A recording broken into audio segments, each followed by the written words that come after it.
আজকে হচ্ছে শ্রাবণ মাসে প্রথম সোমবার। আর প্রত্যেক বছরে কিন্তু আমি শ্রাবণ মাসে প্রত্যেকটা সোমবারে উপোস করে বাবার মাথায় জল ঢালি। তো সেই মতো আজকেও চলে এলাম ঠাকুর ঘরে। ভেবেছিলাম সকাল সকালই করব, কিন্তু আমার কপাল, সকাল সকাল চাইলে কি আর পুজো দেওয়া যায়? রান্না বান্না কমপ্লিট করে মেয়েকে খাওয়াতেই তো তোমরা জানোই 1 ঘন্টা লাগে। 1 ঘন্টা ধরে মেয়েকে খাইয়ে দেয়ে স্নান ধ্যান করে চলে এলাম ঠাকুর ঘরে। আর দেখো এখন আমি সব কিছু জোগাড় করে নিচ্ছি বাবার মাথায় জল ঢালার জন্য। টক দই আনিয়েছি, দুধ, তারপর ঘি, মধু, সঙ্গে যে চিনি নিয়ে নিলাম যেহেতু শর্করা লাগে, আর হচ্ছে আতপ চাল। প্রত্যেকবার না আমি কি করি বলো তো, পঞ্চামৃত এক জায়গায় বানিয়ে নিই, কিন্তু এবারে ভাবলাম আলাদা আলাদা করে আমি শিবলিঙ্গ অভিষেক করব। এভাবে আমি পুজো করা দেখেছি একটা রিলসে, যেটা দেখে আমার ভীষণ ভালো লেগেছে। তাই ভেবেছিলাম যে এবার আমি এভাবেই পুজোটা দেব। তো সবার প্রথমে আমি একটা বিল্লপত্রে সুন্দরভাবে চন্দন মাখিয়ে নিয়ে এখানে শিবলিঙ্গ বসিয়ে তারপর মাথাতেও, মানে শিবলিঙ্গের মাথাতেও একটা বিল্লপত্র চন্দন দিয়ে দেব। এরপর একে একে সব কিছু দিয়ে আমি অভিষেক করে নেব।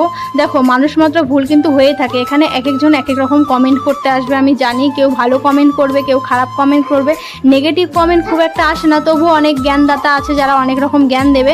আমার কাছে মনে হয় মন পরিষ্কার করে পুজো দিলে সেই পুজোটা ঠাকুর গ্রহণ করে। তোমার মনে এক গাদা হিংসে ভর্তি আর তুমি অনেক কিছু দিয়ে পুজো করছো, ঠাকুর কিন্তু সেটা নেবে না। তো আমার মন পরিষ্কার রেখে আমি পুজো দিচ্ছি। তো ভুল ত্রুটি হয়ে গেলে তোমরা অবশ্যই ভালোভাবে বলবে যে দিদি ভাই এভাবে না এভাবে করো, আমি অবশ্যই সেটা শুনবো। কিন্তু উল্টোপাল্টাভাবে কমেন্ট করলে তো মানে কি বলবো, যাই হোক। তো একে একে আমি সমস্ত কিছু দিয়ে শিবলিঙ্গ অভিষেক করে নিলাম। অনেকে না অভিষেক করার পর ওভাবেই বসিয়ে রাখে জলের মধ্যে শিবলিঙ্গ, এটা কিন্তু করা একদমই ঠিক না। তো আমি সুন্দরভাবে হচ্ছে একটা গামছা দিয়ে ভালো করে শিবলিঙ্গ মুছিয়ে নিয়ে এবার আমি পুজোটা দেব। তো ঘরের পুজোও দেবো এর সঙ্গে, তার আগে শিবলিঙ্গের আমি শিব ঠাকুরের পুজোটা দিয়ে নিয়ে তারপর ঘরের পুজো দেবো। আর আজকে যাব হচ্ছে আশ্রমে, মানে প্রত্যেক বছরই যাওয়া হয় আশ্রমে শিবলিঙ্গে জল ঢালতে, যেহেতু আশ্রমে শিবলিঙ্গ আছে।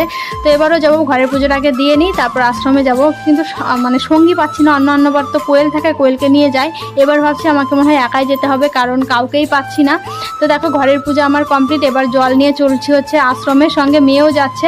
আমাদের বাড়ি থেকে জাস্ট বেরিয়ে আশ্রমটা, তো কোনো অসুবিধা নেই, চলে এলাম আশ্রমে। এমনকি অনেকেই এসে কিন্তু জল ঢেলে গেছে। আমার যেহেতু পুজো দিতে অনেকটা লেট হয়ে গেছে, তো আর কি করা যাবে। আশ্রমে হচ্ছে 2টো শিবলিঙ্গ আছে, তার সঙ্গে নন্দী মহারাজ আছে। তো দেখো একে একে সমস্ত আমি শিবলিঙ্গের জল ঢেলে নিচ্ছি।